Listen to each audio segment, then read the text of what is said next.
ఏపీలో పోలీసు వ్యవస్థ నిర్వీర్యమైందని మాజీ మంత్రి పేర్ని నాని అన్నారు. వైసీపీ కార్యకర్తలపై దాడులు జరుగుతున్నా పట్టించుకోవడం లేదని ఆరోపించారు.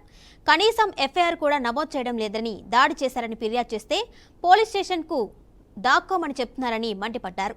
గతంలో ఏ ప్రభుత్వంలో అయినా ఇలాంటి ఘటనలు చూశామా అని పేర్ని నాని ప్రశ్నించారు. వైసీపీ సానుభూతి పరులు లేదా వైసీపీ కార్యకర్తలు లేదా వైసీపీ వైఎస్ఆర్ కాంగ్రెస్ పార్టీ నాయకుల్ని వాళ్ళ మీద జరిగేటువంటి కూటమి ప్రభుత్వ ప్రేరేపిత హింసకి సాక్షులుగా నిలబడటం. పోలీసులందరూ కూడా వైఎస్ఆర్ కాంగ్రెస్ పార్టీ జగన్ మనుషుల పట్ల, జగన్ జెండా మోసేటువంటి మనుషుల మీద దాడులు కానీ, హింస కానీ, లేదా వాళ్ళ ఆస్తుల ధ్వంసం కానీ, లేదా హత్యలు కానీ జరుగుతుంటే ఆంధ్రప్రదేశ్ రాష్ట్రంలో పోలీసులు సాక్షులుగా మిగలటం. పోనీ సాక్షులుగా అంటే పోనీ నిజంగా ఎఫ్ఐఆర్లో సాక్షులుగా వస్తున్నారంటే అసలు మేము లేవని చెప్పని ఎఫ్ఐఆర్లు రాస్తున్నారు.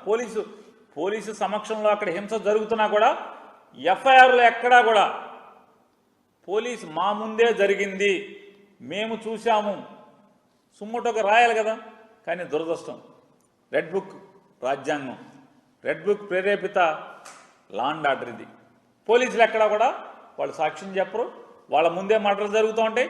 వాళ్ళు ఎక్కడ కూడా స్టేట్మెంట్లో కానీ ఎఫ్ఐఆర్లో కానీ పలానా ఆయన పోలీస్ ఆయన ఉన్నాడు, పలానా ఎస్ఐ ఉన్నాడు, పలానా సిఐ ఉన్నాడు, పలానా ఏసీపీ ఉన్నాడు, లేదా పలానా కానిస్టేబుల్ ఉన్నాడు, హెడ్ కానిస్టేబుల్ ఉన్నారని కూడా ఎక్కడ ఎఫ్ఐఆర్లో మెన్షన్ చేయరు.